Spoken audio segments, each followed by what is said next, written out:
So me and a few of my online friends asked to join a campaign. I was pretty excited at first. It was based on Game of Thrones, and everyone was basically a member of the court, or neighboring courts.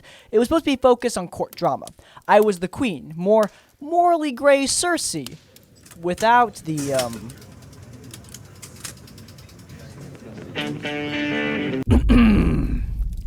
Instead, I cheated on the king with the stable hand and wanted to protect the bastard's son born from it with her life. Pretty soon, I realized I was going to be stuck. The DM was too focused on role-playing as the king with another player whose character was a maid in the court. I'm pretty sure the DM had a crush on her. So as the confrontational person I am, I asked if we could have something that involved the other people more. In the background, I had formed vast connections with people and formed a perfect chaotic evil plan that gave the other people at the table a chance to play.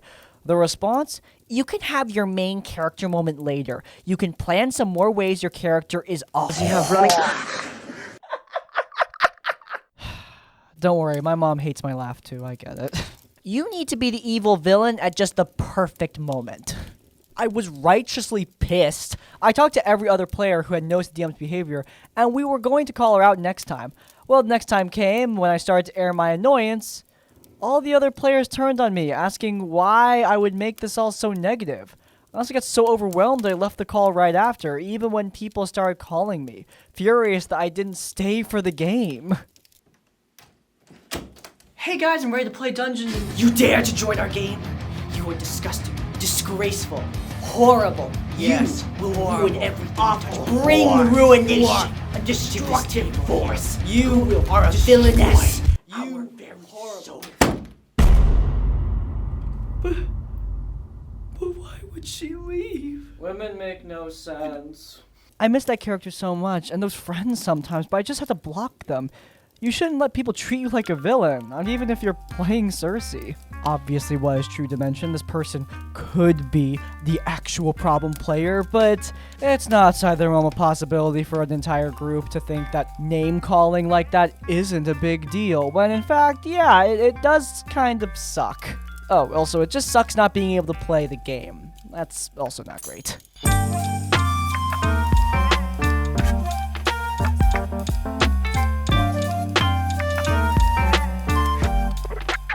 So this campaign happened a few years ago or so. The setting was a homebrew one that the DM made with lots of gods and culture, pretty much based on just our local area.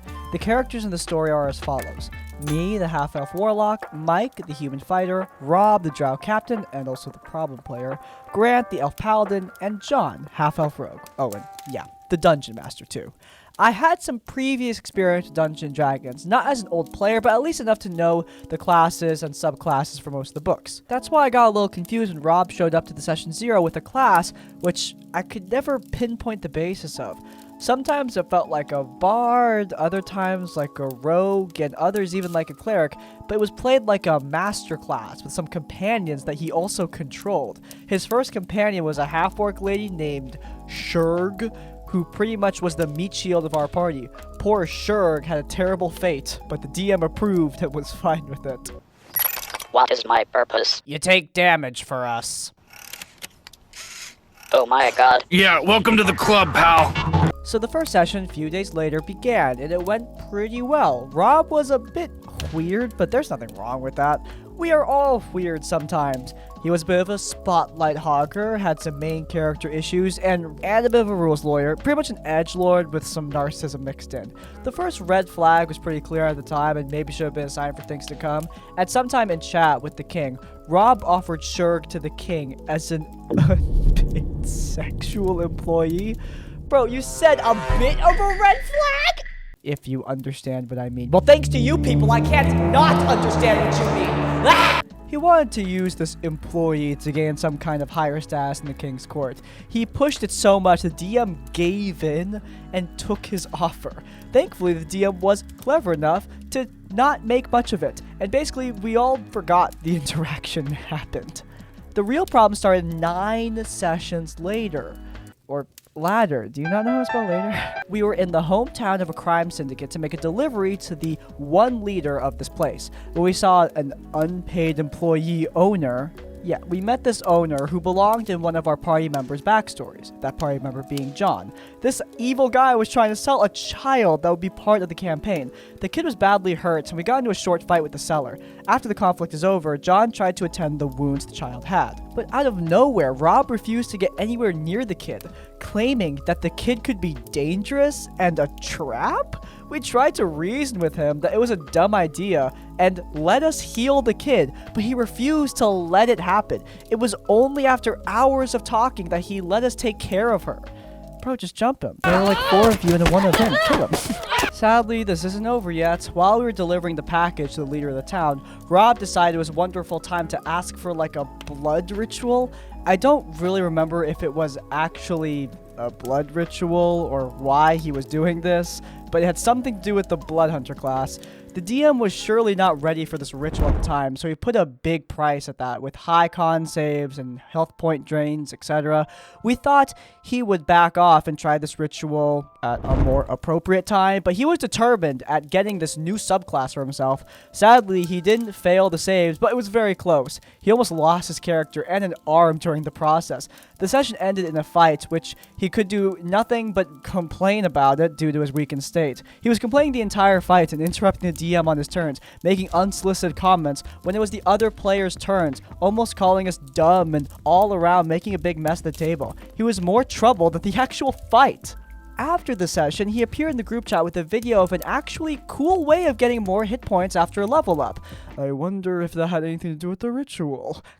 Something minorly inconvenient happened to my D&D character in the last combat, and now I am ruined! What will I do? Here are the top 5 most powerful level 1 builds in D&D. Yes, my Dark Lord. 1. The pole dancing Show me the way! The video had a chart so we could do the math, and still, he got the math wrong on this method by like a lot. I know this isn't that bad, I've seen much worse in your videos, but it's surreal to see a grown man be so entitled to be the best at this game. That's all for me. Thanks for your videos, Crispy. Sorry for tough spelling mistakes. Hope you had a good day. Peace. Alright, now I kind of feel bad for making fun of that whole spelling thing. God, yeah, there are so many problems here. Number 1, what the OP described. Someone wanting to be the best at D&D or any tabletop game is just annoying. Look, having a bit of a competitive edge, I think that's fine. My group does that. But actually going out of your way to overpower the other players, not just for build power, but also monopolizing their time, that's obnoxious. This guy was doing both. The final moments of him sending in what I assume to be a D&D Shorts X video about making an overpowered character and then messing up the math on it 2 seconds later, though, that, peak comedy. Peak comedy right there. You know what's not peak comedy was that whole selling the orc situation. That wasn't great. Moving on. I really can't do theater of the mind. I also actually kind of hate it. But I also hate how I never have the right tokens for my battle. If only there was a way to get consistent tokens at an affordable price. Thank God for CzePeku. This week's videos are sponsored by CzePeku tokens. Now, I know you guys all know CzePeku from their maps because even outside of sponsored videos, I never shut up about them.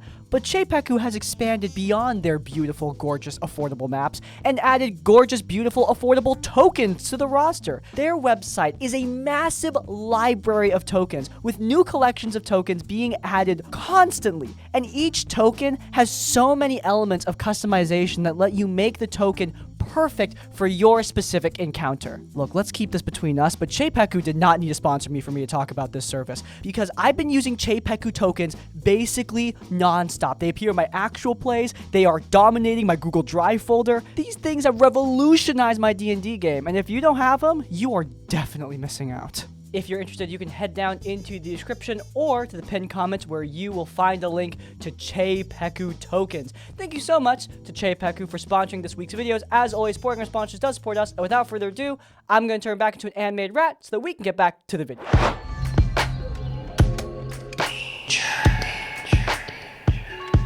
So this story happened around 6 or 7 years ago. You remember things that happened 6 or 7 years ago? Could it be me? I didn't really want to share it before as I was afraid that people involved in the story would find out. But I went no contact with them, and I'm not scared of any potential reaction anymore. I met a couple of friends through play-by-post games and got them into Dungeons & Dragons. At first, I was Dungeon Master, and each game was a one-shot of sorts. I'd give the players a couple of short quests, and they would complete them. But I got a bit burnt out, and a friend of ours volunteered to DM some games for us. She decided to play a homebrew setting inspired by ancient Greece, a la Theros or Odyssey of the Dragon Lords. And we're all hyped as hell. Let's make the introductions. Goblin Artificer, played by me. Human Fighter, Atreus? Atreus, what are you doing here? Half-Elf Rogue, Orpheus. Human Bard, Lugo. Human Sorcerer, Alyssa. And the DM. Our first session rolled around and it went great. Our city held a sacrificial ceremony to calm the greedy gods, and they denied the city's offering, as their temple was robbed and a divine relic was missing. We decided to seek out the stolen relic to satisfy the god's ego. We quickly found out that the daughter of a local oracle had stolen the relic in an act of defiance against the gods, but we still decided to return it instead of unleashing the wrath of the gods on the city. We had a really fun dynamic, with me playing a scholar, our fighter acting like a holy warrior, and our bard charming his way through as rogue and sorcerer offered distractions. Things went badly in the second session, though. Our group stopped at a tavern, and the owner was a young tiefling woman who asked for our help. She explained that she had escaped from an evil Cthulhu-worshipping empire because she was going to be forced into an arranged marriage. But now, the man who was supposed to be her husband came to the city looking for her. She asked us to get him out of the city by any means necessary, and we quickly agreed. So kill her. Yeah, my party has very violent solutions to problems. We met this tiefling noble near the gate with 2 bodyguards at his side. I went forward and greeted him in the most polite manner, inquiring what business a noble of the empire would have in the city. His response, "Hey, wanna bone, baby?" I went silent, but then he continues, "So girl, wanna go to my place?" Bro, he's from a Cthulhu-worshipping empire? Yo, what the fuck? I said to the DM, and surely she remembers, that my goblin is not a woman, and, in fact, has a beard. Oh, he thinks all goblin women have beards. I was taken aback by that, but decided to seize the opportunity. I tell the noble to meet me near the lake outside the city, and quickly signal the rogue to follow me. He gets there, and sets up an ambush. Meanwhile, Lugo and Lissa use a charm spell on one of the bodyguards and lure him deeper into the city for sightseeing. Atreus, though, has a chat with one of the other bodyguards, who insults his goddess. Enraged, Atreus calls for a duel. We were level 2 at the time. During the fight, he landed all the attacks and even had a crit, used 2 health potions, used his second wind, and a homebrew ability to heal himself, granted by the goddess. Still, the bodyguard downed him and dragged him elsewhere. Kratos would be disappointed. Do not be sorry. Be better. At the time, Orpheus and I ambushed the noble and threatened him to leave the city, but failed to check and were forced into a fight. We kill him and hide the body in my bag of holding. Job completed, or so we thought. Charmed bodyguard suddenly returns to his senses and immediately escapes our mages. We then join up and go looking for Atreus. We find him tied up, bruised, and naked in the barn. The DM laughs and says his butt cheeks are red. Ew. Brother, what's that? What's that, brother? The table went silent for a moment and she continued laughing, but she sensed our discomfort and said that the bodyguard didn't do anything bad, he just tortured him a little. Wow. We woke our fighter up, who then stormed out looking for his captor, and somehow killed him in one swing. I suppose the DM wanted to end that issue ASAP. I don't know why I didn't just leave then and there. Didn't know any better, I guess. Session 3 comes around. Our rogue receives a message from the Thieves Guild. The local baron asked for the best, and that was Orpheus himself. The meeting was at the baron's bathhouse. We went there alone and joined him in his pool to discuss business, sipping wine, eating fruits from gold plates, and having servants give him a back massage really set the tone for the meeting. I was even scared that the baron is going to ask something dangerous from us and will not take no for an answer. Anyway, after the introduction, he said the job pays 50 gold pieces, and the job was to sit on his lap? Orpheus agreed, but asked for the money in advance. But then the Baron said, I can double the money, but you will have to give me a kiss? Orpheus was like, 20 bucks is 20 bucks. And so he kissed the Baron on the cheek. But then the Baron said, no, on the lips, with tongue. The table was laughing, but Orpheus and I were silent. He then said, you know what? I'm good.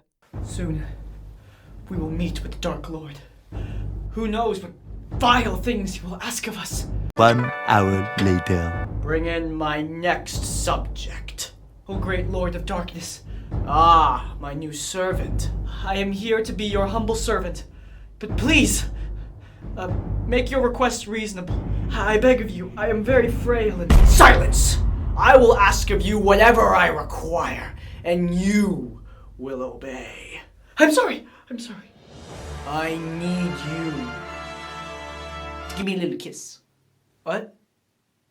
And by a little kiss, I mean like a big kiss, not a little peck. I want you to like freaking straight up smooch me. I want to make out with you, and I want you to stick your tongue in my.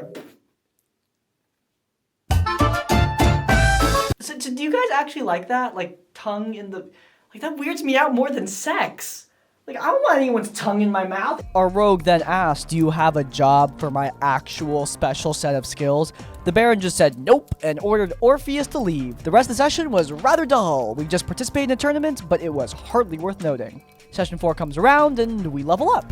The Fire takes the Eldritch Knight subclass, but his intelligence is still only 8 points. He asked the DM if his goddess can give him more intelligence if he completes a quest or something. She agreed and said that we needed to travel to another city and kill a cultist who destroyed the goddess's temples. We find a coachman, pay him 10 gold to get us there ASAP, and we get on the road. The ride was supposed to take 3 days, and we would camp during the night to let the horses rest. One night, Atreus woke up to the coachman crawling into his tent, wearing nothing but his underwear. Atreus yelled, "What are you doing?" And the coachman replied, I thought you wouldn't mind having some fun, you know, with sexual Atreus said, "No thanks, my heart belongs to my goddess." The coachman just shrugged and left. The Fire asked the DM, why does everyone want to bone us? Her response, it's ancient Greece. Everyone was gay back then. I couldn't even think of a proper response. On night 2, we stopped by an abandoned amphitheater where lights were on and 5 people were dancing. The coachman asked if we wanted to go there. We just said, just drive.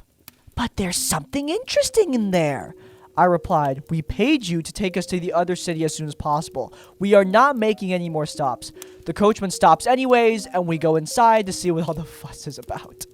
So, would you like to go into the creepy, haunted building that's completely off the beaten path from your current quest? No. Like seriously, why would we go in there? I mean, it's completely off the beaten path. Let's just continue on the quest, especially since like the session's about to end. No, they're not going on my quest hook. I need to do something before they completely abandon the quest. Hey DM, hello. Can we like just get back on the carriage? Actually, as you try to go back to the carriage is blown up by a missile launched from a foreign airbase, and the road is burned by a dragon.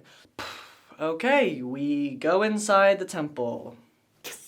We are forced to go in the building and we lose consciousness. We wake up in some half-drowned temple with demonesses who offer us great power if we agree to serve her. Lugo, Orpheus, and Lyssa surprisingly say yes. I don't trust this demoness, but also didn't want to leave my BFF Orpheus alone, so I said nothing and just stood there silently. Only Atreus specifically said no and proceeded to look for an exit. Suddenly, we woke up. Actually, just Atreus did. The rest of us are dead. Our souls are taken by the demoness. No save, no fight, just insta-death. How wonderful. Atreus found the 5 cultists inside the amphitheater, but as he was escaping, barely holding on, he was met by a diplomatic mission to the Empire. They said they knew Atreus was responsible for the murder of the noble in Session 2, and that he was going to pay for it? Atreus told them that it was my character and Orpheus, but they said they'd check his memory with a spell once they reached the Empire. Seeing no way out, he agreed to go with them. Then the DM proceeded to describe in great deal how he was tortured and then turned into a carpet for the noble's family. Bro became furniture. Funniest crap I've ever seen. After a collective what the heck, the DM said it was a prologue to her big story, that everything will make sense. Orpheus and I were so disgusted though, and we left immediately. Lugo and Lissa were great friends with the DM, so they decided to stay. And Atreus, God knows what went in his brain, but he also decided to stay in exchange for a character that could dual wield 2 great axes. Bro has his priorities in order. Yeah, that game taught me the meaning of no D&D is better than bad D&D. Should have quit on session 2 and made a better game with Orpheus, which by the way we did. We played together for a couple months with that, but drifted apart for various reasons. So there's that. It's a bit of a long one, and it was a wild one at that. I don't know if you'll post it, but I suppose it was good to tell you the story anyway.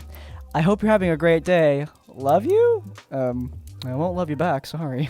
What an obnoxious dungeon master. But unfortunately, thanks to books like Blood and the Chocolate, we are painfully aware that dungeon masters like this absolutely exist. Look, if you want to have a intimate game, that's fine. But you need to do it with people who are actually into it. However, as I'm quickly learning, I think the fact that people aren't into it might be part of the charm for some people, which is bad. That's not good. Bad. It sucks because this group seems really clever and are actually trying to engage in the game, but you just don't have a dungeon master who is willing to create that good game for the players. She was way more focused on fantasizing about gay men in a really creepy way. And again, if she wants to do that in the safety and comfort in her own home, that's fine. But in public, different story. The story is from a Brazilian system called Tormenta 20. Oh my god, Brazilians! Hey, guys, are you okay? This is like the 10th story I've gotten from Tormenta 20. Do you guys need some therapy or something? Like, I got you. Never mind. It's very similar to D&D, just with a few changes with characters and gods. So, sorry for my English. It's not my first language. Also, the story takes place mostly outside of sessions. Today's characters are me, playing a druid, and a Quarren? They're essentially genies. Mary, who, well, I can't remember the classes for either of her characters, but one's like a fairy and the other was like a demon. Mary's husband was playing a cleric and a paladin, and the dungeon master is the problem player. While DM and I were making characters, I wanted my Quarren to be a follower of a goddess named Lena, who gave powers to those that had already given birth or could make her followers pregnant if they didn't. I've read enough RPG horror stories to know where this is going. It ain't going anywhere good, man! No. Wait. And of course, if they were ready to do so. Phew. I was sweating there. I thought this was a cute way to work around biology since both my characters are women and married, and I struggle with fear of not having a child due to being lesbian. Inside the story, I wanted to give my character a kid as motivation. They wanted to make money to have a house as a way to raise their baby. Mind you, canonically, our character level 3, and the story was going to be a one adventure thing. This is important context. It was supposed to be a wholesome, adventurers and first-time parents trying their best to give their kid a new life, one last adventure to end it all kind of motivation. And the baby was supposed to stay behind with our grandma, so the baby, she wouldn't impact the story, only the motivation. But the DM simply said that the baby would be too powerful, being the child of a goddess. Since when is it a god's kid? Wait, what? Zeus, your son has returned! If you do this, I will use the baby as a hostage in every situation. I just gave up on the idea and decided we can do it as like an epilogue thing. The first session comes around and DM focuses a lot on Mary's and her husband's character. Basically took so much time in that 4-hour session. I only got to roleplay for 3 minutes outside of regular introductions. So I don't remember much about that first game, only that I didn't have a lot of fun.